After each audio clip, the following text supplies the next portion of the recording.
Hello everyone. So in this video, I will explain how to file 1701Q for mixed income earners who opted to use the 8% income tax option. Okay, so in my other video, which I uploaded sometime in January, so medyo matagal na siya. And I'm sorry if this took too long for me to upload. And kasi I'm still torn as to how I would deliver the content. Because some of you are um criticizing my Tagalog because I'm actually Bisaya and medyo nahihirapan ako mag-Tagalog. So I'm torn whether to record this in Tagalog or just Bisaya for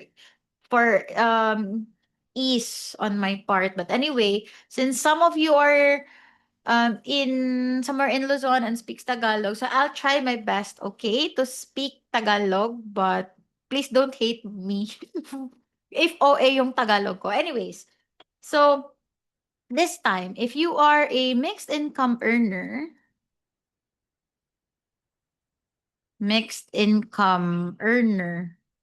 ano to? Parang siyang. Let me just change my pen style for a while. How to change this? Okay, let me try this one. So if you are a mixed income earner, but ganito? Anyway, so let's just go back. Skip nyo na lang to na part, okay? Mixed income earner.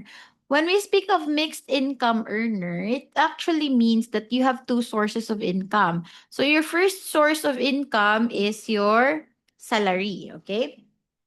Let me just move my board here. Okay, so your first source of income is your salary. And then your second source of income is your business or your profession. I'm not really sure why it looks like this. My penmanship is not like this. Okay, so if you have both salary and business or professional income, then you are considered a mixed income earner. So for as regards your salary, ito po, any tax on your salary will be withheld by your employer. So ER for employer. And at the end of the year, your employer will give you a BIR form 2316. So in your BIR form 2316, you can actually see magkano yung total earnings gross mo for the whole year as regards to your salary and magkano yung portion na non-taxable at magkano naman yung taxable. So if you have a taxable income beyond 250,000, meron yung withholding tax. So the total taxes na na-withhold sa salary mo, makikita mo din sa 2316. Now, if you're a mixed income earner, it's also very important for you to get your own copy of the 2316 ha kasi during annual filings, iko-consolidate mo kasi yung salary na income mo with your business or professional income. So, yung 8% income tax option, this pertains to your business or professional income. Okay? It doesn't affect your taxes sa salary or compensation. So, it only pertains to the business or professional income. Now, one major distinction of mixed income earners and purely self-employed, kasi kung purely, so versus natin siya, versus if purely self-employed, hala ka na. Why is it like this?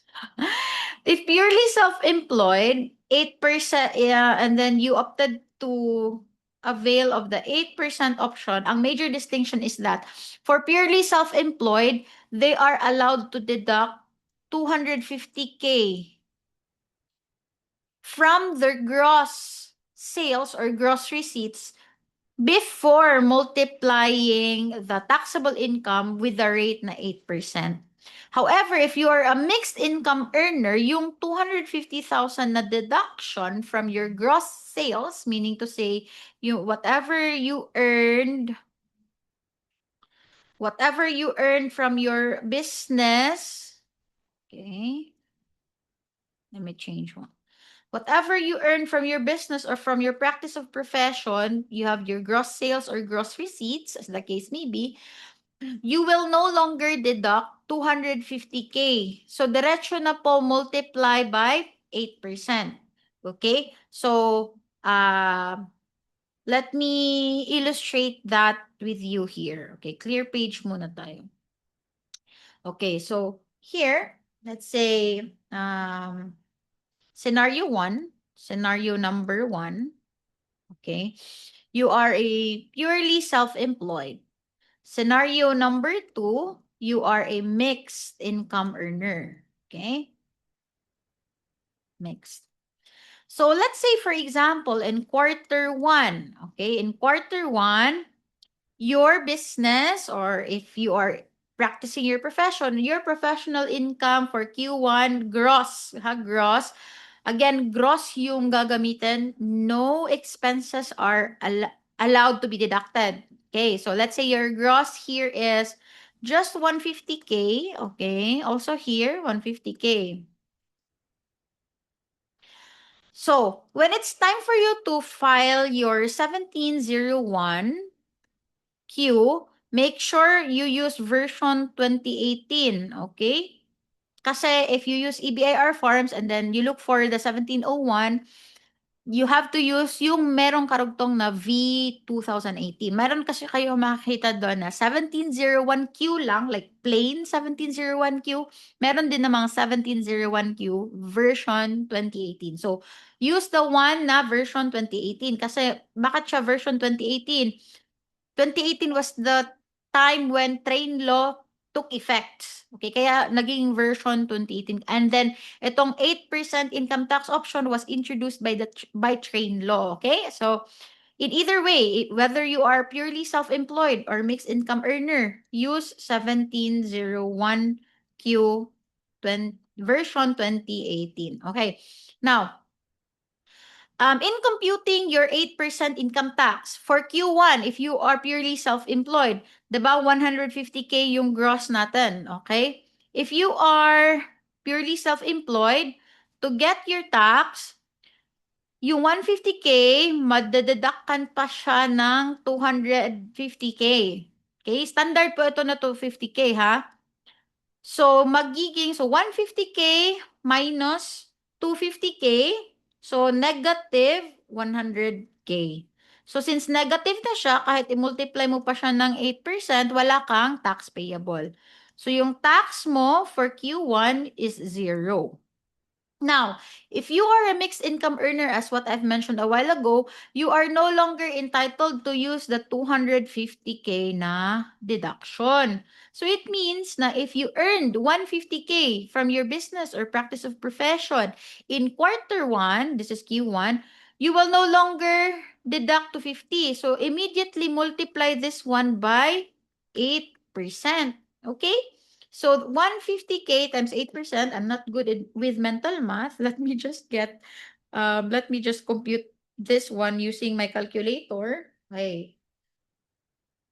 You can also verify my computation. 150K times 8% is 12,000. Okay?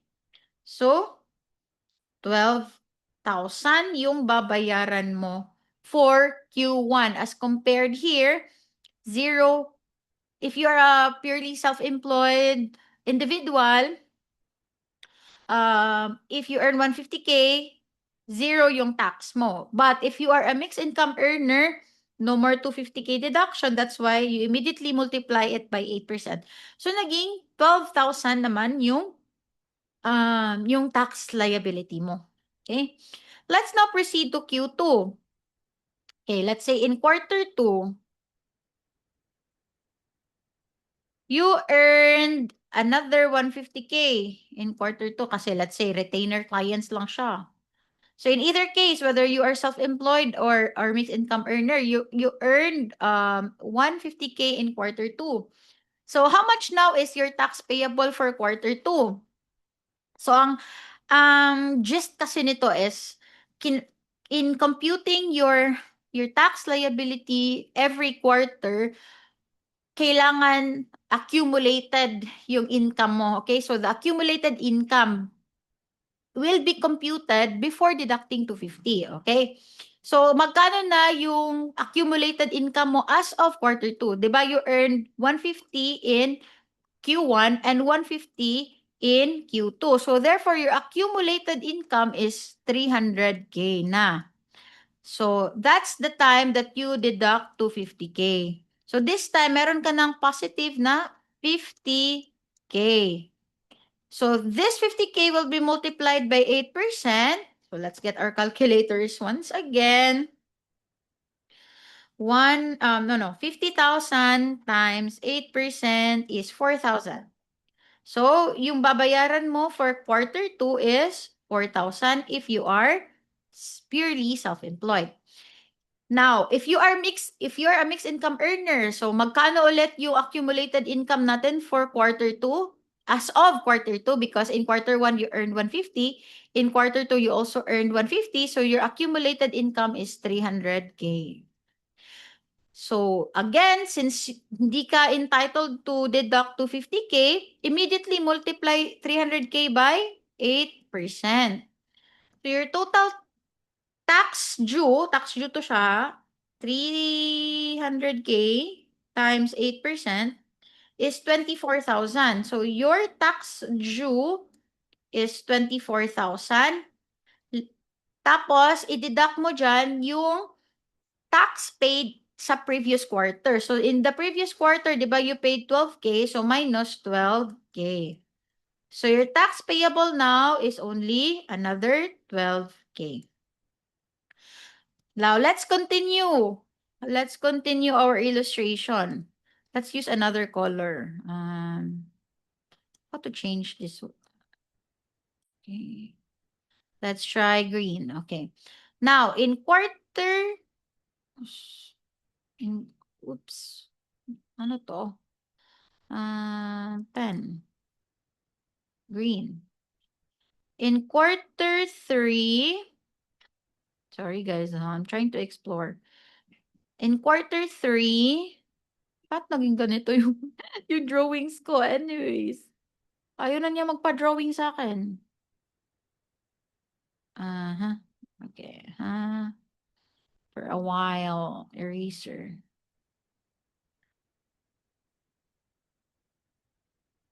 Anyways, go back. So let's say for quarter 3, you earned, let's say only 100K. Sorry ha, magulo. So, in quarter 3, you earned 100K. So, magkano na yung accumulated income mo as of quarter 3? So, again, you earned 150K in Q1, 150K in Q2, and 100K in Q3. So, that's 150 plus 150 is 300, plus 100 is 400. So, naging 400K na yung accumulated income mo for quarter 3. If you are purely self-employed, deduct again 250K from that. So, magkano na yung net? 400 minus, my gosh, 400 minus 250. That's 150K. Okay? So, 150K times 8%. If you are self-employed, purely self-employed. 150K times 8%. That is 12,000. 12,000. But you have to deduct previously paid na tax sa previous quarters. You paid 0 in Q1, you paid 4,000 in Q2. So minus 4,000. So magkano na lang yung babayaran mo for Q3? 8,000.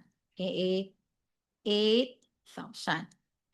However, if you are a mixed income earner, so if you are a mixed income earner, compute again your accumulated income for the 3 quarters na. So that is 400K, right?